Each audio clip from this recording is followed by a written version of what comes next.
Cellular repair, very interesting. You guys may have heard that your sleep time is when your body does most of its tissue repair.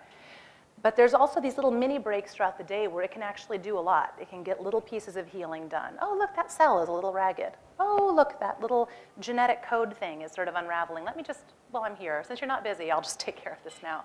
But if you stay busy, it doesn't happen. And then you start building up things like perioral dermatitis. Detoxification of metabolic waste, really important. Immune function, again, if you keep avoiding your breaks, your immunity plummets. People get colds. Endocrine hormone rebalancing, very important, which leads to mood regulation. And I won't spend time on this, although I could give you an hour-and-a-half presentation on the importance of pleasure that would blow your mind. It turns out you need it. It is a critical nutrient in our lives, and we are really deficient in it. I call it vitamin P. So what we value instead of all that fabulous free repair work and genius making is this. Get up in the morning, go, go, go, go, go, go, go. Keep going, don't stop. Just keep going, be cheery, smile at people, just keep going until nighttime where we go home and drink half a bottle of wine and lie on the couch and eat microwave popcorn because we're so exhausted, or Reese's Pieces or whatever it is. But we're dead, you know, and then we go home to the people we love and there's actually less of us available. Or if we've been home all day and they come home, we're not so great to be with. So there's a lot of nasty stuff that happens as the result of stress, but take my word for it, it affects every system in the body. It affects, you know, I mean, biochemical, I've just talked about, neurological, but genetically, you can actually damage your DNA by having a high stress level, and guess what? You can pass that on to your children. It turns out, actually, you can be, parents can pass the nasty effects of their stress onto their kids through their DNA. Mental and emotional is pretty obvious, and spiritual. How many people have ever gotten so stressed out they sort of felt like they lost some sense of hope or connection to something larger? Yeah, me too. When depression is really a disease of disconnection, whether it's from, you know, your God or your sense of whatever this higher power is, or your own purpose or your sense of meaning in life, that happens. Most of you probably know a lot about your own personal signs of stress. These are really common ones. The cravings, for example, there's actually very interesting research on why we crave carbohydrates in response to stress. Hair loss, night sweats, not fun. Lack of sex drive, I mean, you know, that's a bummer. You lose your sex drive, that's terrible. And then the things that we do to cope are exactly the things that make it harder on our bodies and minds to deal with the source of our stress. We start not doing the things we need to be doing to heal our stress, and we stop doing the things that would help us weather the stress better.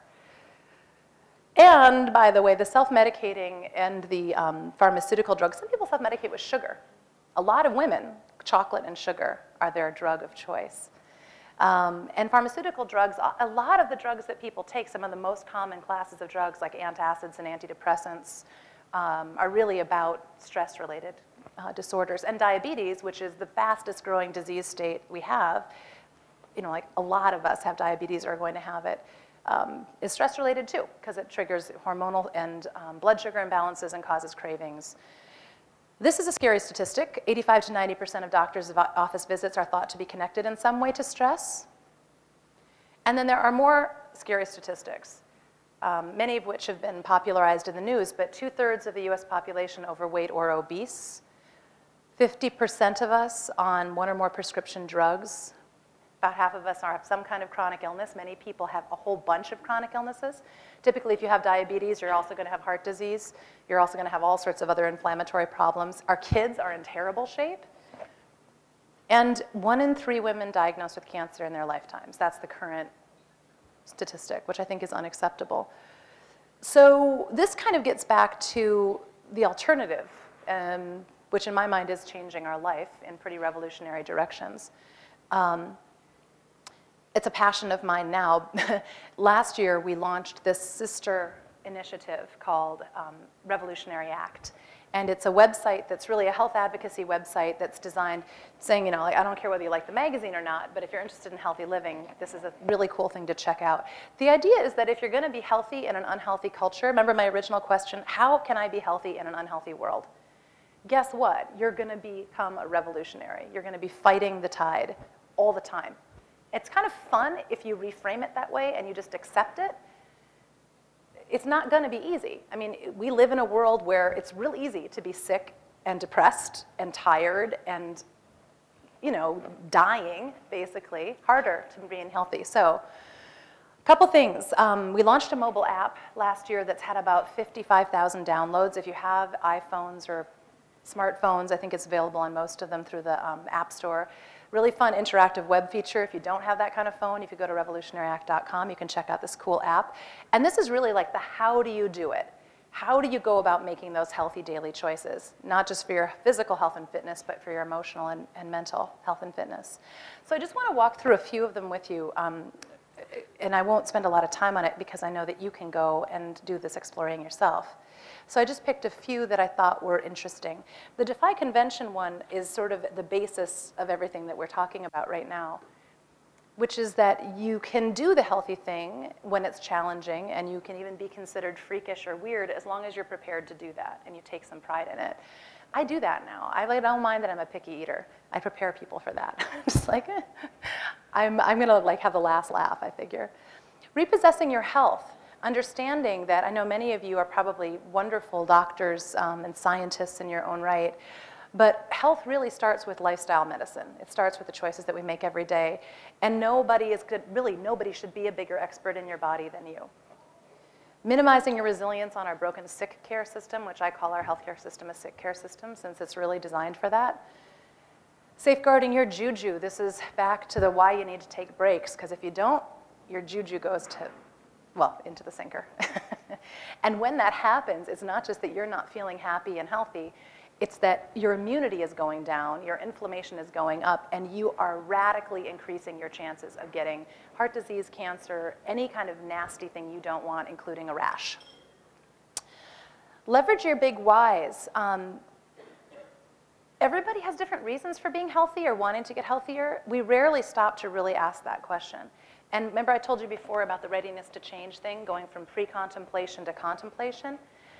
When people go from, I'm not even thinking about it, and no, I don't want to hear about it, and please, no, don't give me any advice, I'm not interested in losing weight, stopping smoking, getting off my addiction. For them to go from pre-contemplation to contemplation takes a catalyst. It takes some big why. It might be that their kids are going to get married and they don't want to be in their wedding looking and feeling the way they do, or that they got a bad lab result from their doctor and it scared them and they don't want to die early. There's a million whys that are negative. There's also some wonderful whys that are positive, which is seeing someone maybe you haven't seen for a while and going, they look amazing.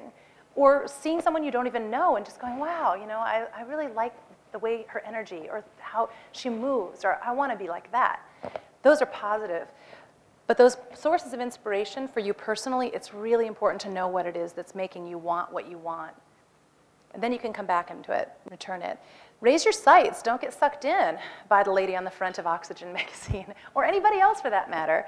This whole compare the bodies game, you know, that women do all the time, whether we're aware of it or not. It's not a very healthy thing to do. It's interesting to notice if you do it. That's a great target for your personal change.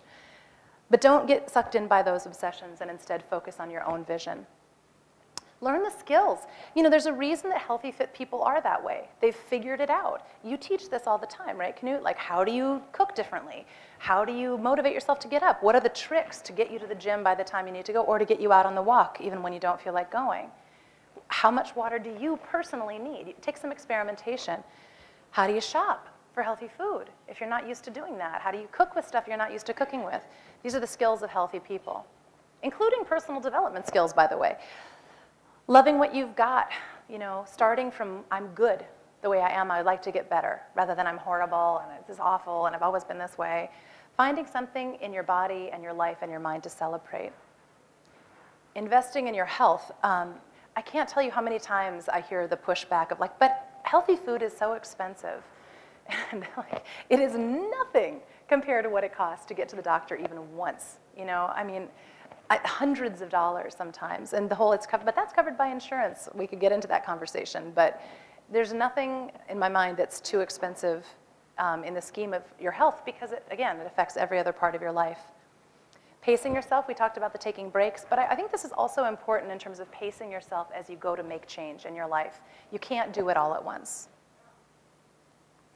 Making the time for yourself. This is the thing, like I said, women have a hard time with because our boundaries end up getting squishy, and when other people need us, we go running.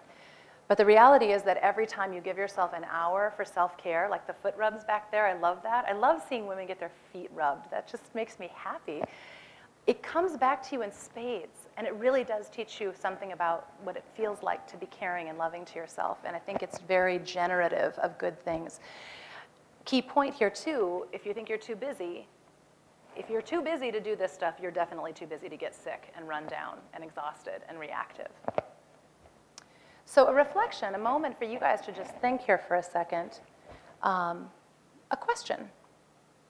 What in your daily life is empowering you now? There must be some things you're doing right. It might be that you have someone in your life that you love. It might be you've got great kids. But what are you doing in your daily life that's empowering you? What are the choices that you make that work for you? That little moment that you have to yourself. The fact that you do get yourself outside. That you are drinking more water. That you have a ritual every day that connects you with something higher. Ask yourself that question, and then conversely, what's the patterns in your life that are draining you? Or what's the choices that you know every time you do them, it's like, I shouldn't have done that. I don't feel good when I do that. It's a very interesting question, worth asking. And finally, my big why in all of this is that I really believe that our world, the world that we have right now, is facing these immense challenges. Political, social, financial, and environmental. And I really think that for us to confront those challenges and for women to get involved and be available in the solutions, we need more healthy, happy people. My big why is I want to live in a world where there are more healthy people and more happy people than unhealthy and depressed people. And each of us can make that decision. Each of us can choose to raise our game a little. And every time we do that, it affects everybody around us powerfully. So just a couple of things. One is that there's a workshop I teach that's all about how do you do this. It's available online through something called the Entheos Academy for Optimal Living. It's also an in-person thing. This is kind of a pricey experience, but it's kind of a fun thing. It's a week in Rancho La Puerta in Mexico.